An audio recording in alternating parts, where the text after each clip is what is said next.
आने जा रही है। हमारे कई पूर्व वक्ताओं ने बताया कि विश्व आदिवासी दिवस क्या है।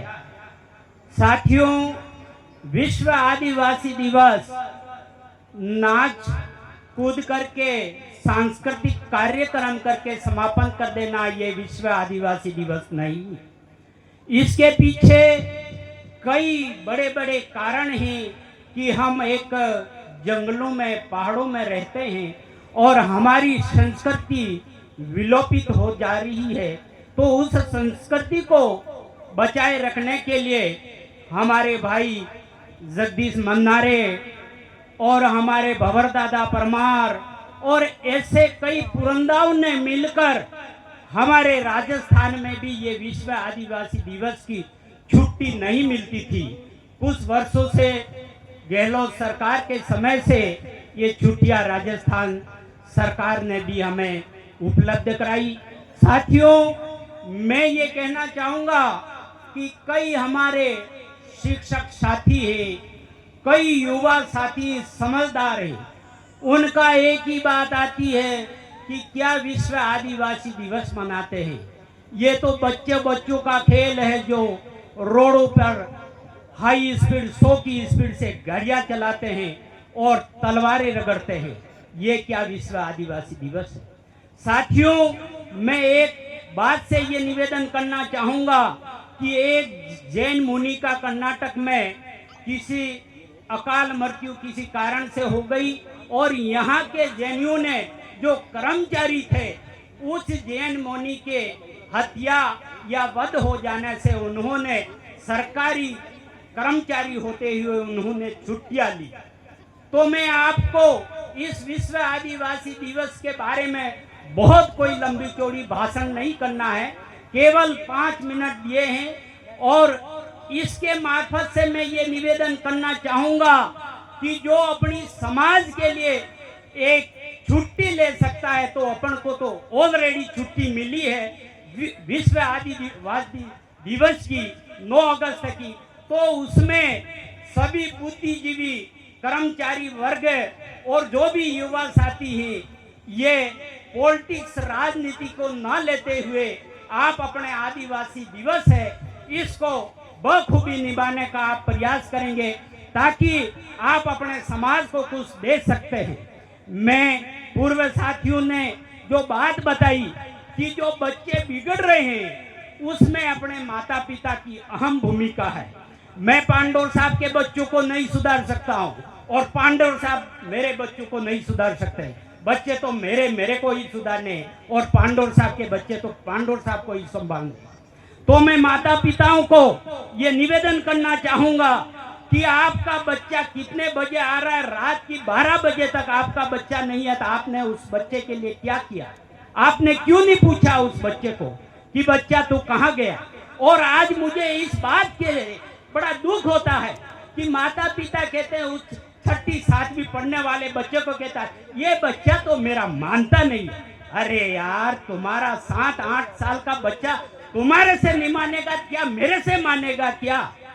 ये आपको सोचने वाली समझने वाली बात है। मैं बड़ी दुख दर्द बात बता रहा हूँ साथियों। आप इस विश्व आदिवासी दिवस को अगर अपने समाज के नाम से और सुधार के नाम से अगर ये विश्व आदिवासी दिवस मनाते हो तो मनाने का औचित्य है, बाकी कोई औचित्य नहीं है। ये सांस्कृतिक कार्यक्रम तो हर जगह होते रहेंगे। मैं तो आपको सांस्कृतिक कार्यक्रम तो आप कम रखिए और अच्छे क्लाइमेट ये लोग बैठे हैं आपको उद्बोधन दे के आपको समझा रहे हैं, उस उद्बोधन को अधिक से अधिक आप प्रयास करिए। मंच पे ऐसी प्रतिभाएं हैं जो आपको आज वो साथी अपना नहीं है दुर्गाराम मोहाल और पारगिया पाड़ा में हमारा क्लोज मित्र है, वो अपने लिए इतना कर रहा है। वो नागौर का है और किस जाति का है, अपने समाज के लिए विकलांग और जो बच्चे होते हैं छोटे छोटे उनका कहीं बेच देते हैं उनको लाके वो आदमी अपने लिए, और वो राष्ट्रपति से सम्मानित हुआ व्यक्ति है, तो वो आदमी अपने लिए अपन इतना कर रहा है। आज अपनी गाड़ियां इतनी दौड़ रही है कि कई साइन बोर्ड से टकरा रही है और गाड़ी के फ्रैक्चर ही उड़ गए तो फिर अपनी हालत क्या होगी? ये सोचने वाली बात है साथियों। मैं माता पिता हूँ, शिक्षकों से करबद्ध निवेदन करूंगा। मैं एक शिक्षक का नाम लूंगा जिसका नाम है शंकरलाल पारगी। पारगी वो खाटी कमदी में पोस्टेड है और उसने उस बच्चों को ऐसे बना रखे हैं कि कोई बच्चा उसके अनुमति के बिना उस परिसर से बाहर जाके देखे। ऐसा अपना ही साथी है, नया साथी जालम जी के आसपास का साथी है। मैं अभी पहले तो पढ़ाने वाले कहाँ से सिक्कर, झुंझुनू, जयपुर, अजमेर से आते थे। अभी तो अपने आप ही शिक्षक हो यार। आप शिक्षक अपने बच्चों को नहीं सुधारोगे तो कौन सुधारेगा? ये मैं शिक्षक साथियों से निवेदन करूंगा। समय 5 मिनट का दिया है और इसी के साथ मेरी वाणी को समाप्त करता हूं। जय जोहार।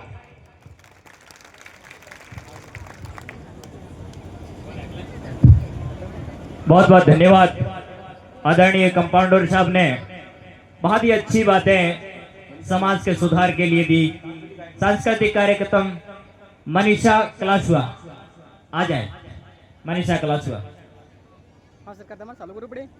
तो आप सभी से निवेदन है कि आप यहाँ पर जो भी वक्ता गण अपनी बात, अपना उद्बोधन रख रहे हैं उसको आप अच्छी तरह से सुने और अपने अमल में लाने का प्रयास करें। साथ ही एक और निवेदन करना चाहूँगा, इस कार्यक्रम को सफल बनाने के लिए आर्थिक सहयोग की आवश्यकता है।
अगले वक्ता के रूप में मैं आमंत्रित करना चाहूंगा आदरणीय दिनेश जी दामा, पंचायत समिति सदस्य।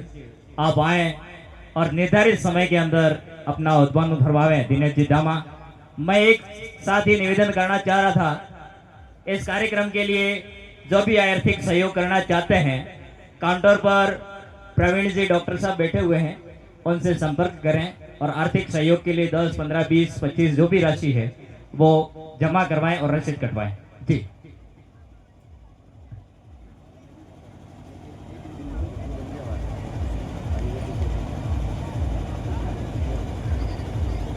इस उद्बोधन के तुरंत बाद में सांस्कृतिक कार्यक्रम के लिए प्रियंका एंड पार्टी वीर कालीबाई बालिका तैयार रहे। दिनेश जी अपना उद्बोधन दे दें। एक बार नारा हो जाए। जय जोहर का नारा है, जय जोहर का नारा है।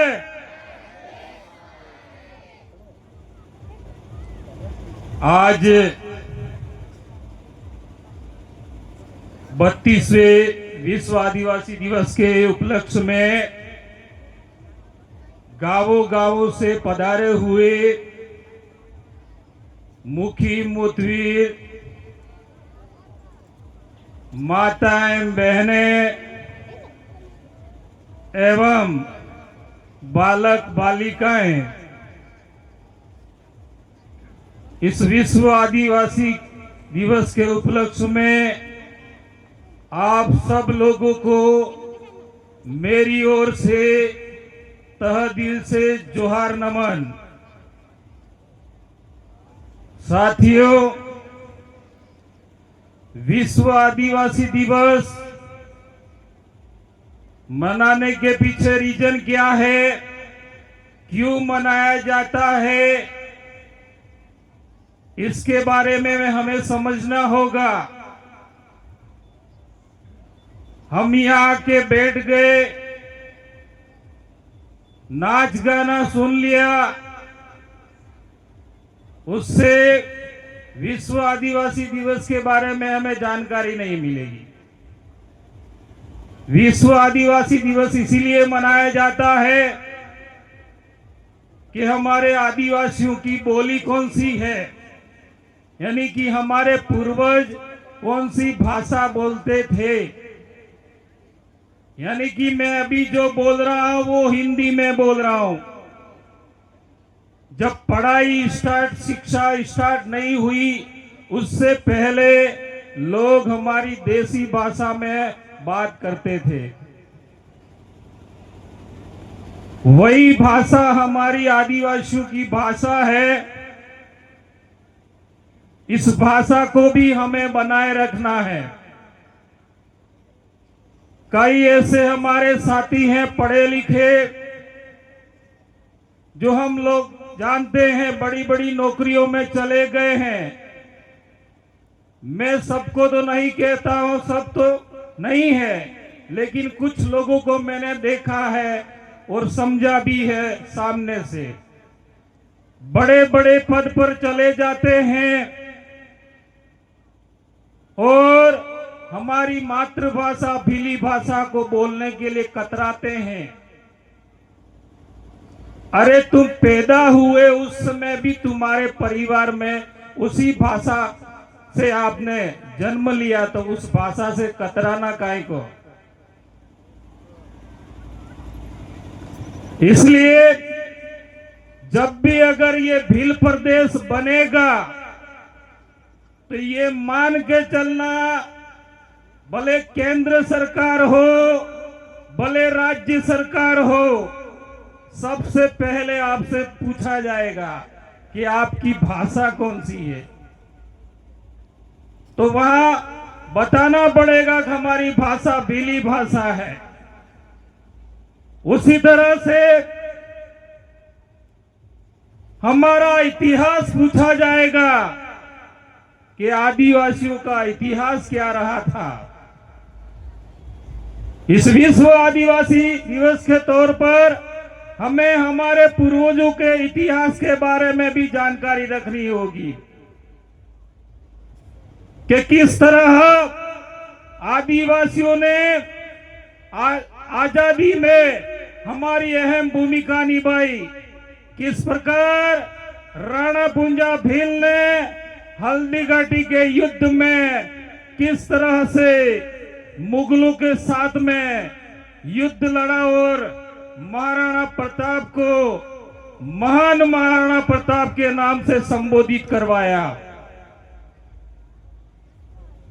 मैं तो मानता हूं कि विश्व आदिवासी दिवस कहीं न कहीं केंद्र सरकार हो, संयुक्त राष्ट्र संघ हो, इन्होंने हमारी पहचान हमारी संस्कृति के अनुसार ही हमें मनाने के लिए ये पहचान दी है। तो सबसे पहले मैं आपसे कहना चाहूंगा कि आप शिक्षा के साथ साथ में, या फिर मैं कहना चाहूंगा कि आप पढ़ाई के साथ साथ में अपना जो हुनर है, अपनी जो कारीगरी है, वो भी बचाए रखें। कहीं ये नहीं हो जाए कि हम विश्व आदिवासी दिवस मना तो रहे हैं, लेकिन हमारी कारीगरी हमको पता नहीं है। हमारे पुराने पूर्वज हाथ से पहले चम्मच नहीं हुआ करती थी, तो पुराने पूर्वज हमारे हाथ से साठुआ करते थे, उससे खाना निकाल के खाते थे आप लोग। वो साठुआ घड़ना भी हमको आना चाहिए, नहीं तो भूल गए तो आपकी संस्कृति भी खत्म हो जाएगी। आप लोगों को धीरे धीरे आप लोगों ने हमारी पहचान की जो कोठियां होती थी अनाज भरने की, वो भी खत्म कर दी है। आप लोगों ने चद्दर की कोठियां लाना प्रारंभ कर दिया है। ये सारी चीजें धीरे धीरे आपको सरकार कभी पूछेगी और आपके घर में नहीं होगी, तो देखना एक दिन ये सरकारें हमको कहेगी कि आप तो आदिवासी हो ही नहीं, आपकी पहचान तो हो ही नहीं। तो मैं कहना चाहूंगा सारी चीजें विलुप्त नहीं होनी चाहिए, उनको बचा के रखो। माताएं बहनों को भी कहना चाहूंगा कि अपनी कलाकारी बनाए रखे, कोठी भी बनाए, चूल्हा भी बनाए, यानी कि अपनी कलाकारी कुछ न कुछ बचाए रखे तो हमारी संस्कृति बची रहेगी। ऐसी बहुत सारी हमारी पहचान की चीजें हैं। मैं ज्यादा बात न करके आप लोगों को कहना चाहूंगा,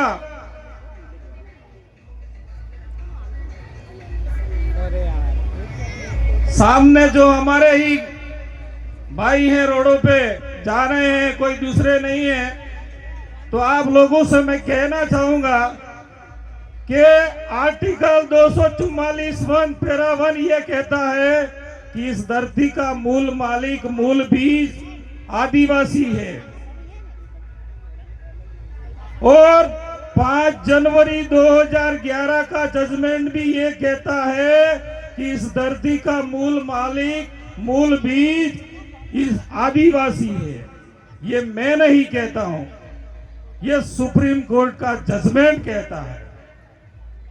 इसीलिए कहीं न कहीं हमको पहला मानव इस धरती का माना गया है, इसीलिए हमको विश्व आदिवासी दिवस मनाने का एक अवसर दिया है संयुक्त राष्ट्र संघ ने। और हमको पहला मानव भी माना गया, हमको इस देश का पहला मालिक भी माना गया है, लेकिन कहीं न कहीं इस मालिक को आज मजदूर भी बना दिया गया है। वो कैसे कि ये दोनों सरकारें आई, भले कौन सी भी सरकार हो, कभी ये आई कभी वो आई, दोनों ने हमको मालिक के बजाय हमको क्या बना दिया, मजदूर बना दिया। अब मजदूर कैसे बना रहे हैं आप, ये लोग आपको देखना होगा। ये लोग धीरे धीरे जहां पर भी आदिवासियों की जमीन है, वहां पर बड़े बड़े उद्योगपतियों को हमारी जमीनें दे रहे हैं और आदिवासियों को वहां से विस्थापित कर रहे हैं। जैसे कोटड़ा में अभी 2 डैम बनने वाले हैं, संभावना है। अब सरकार की पॉलिसी क्या है देखना कि आदिवासियों को खत्म कैसे करना। तो वहां डैम बनाएंगे, वहां से उन लोगों को उठा देंगे और न जाने किधर पटक देंगे। आपने रेलवे स्टेशन के आसपास में देखे होंगे लोग किस तरह से रहते हैं, आपने देखा होगा। अभी वर्तमान में एक प्रोजेक्ट और आया है कुंभलगढ़ में कि टाइगर प्रोजेक्ट वो भी आदिवासी क्षेत्र में लाए हैं। वहां पर भी आदिवासियों को विस्थापित करने का इनका साजिश है।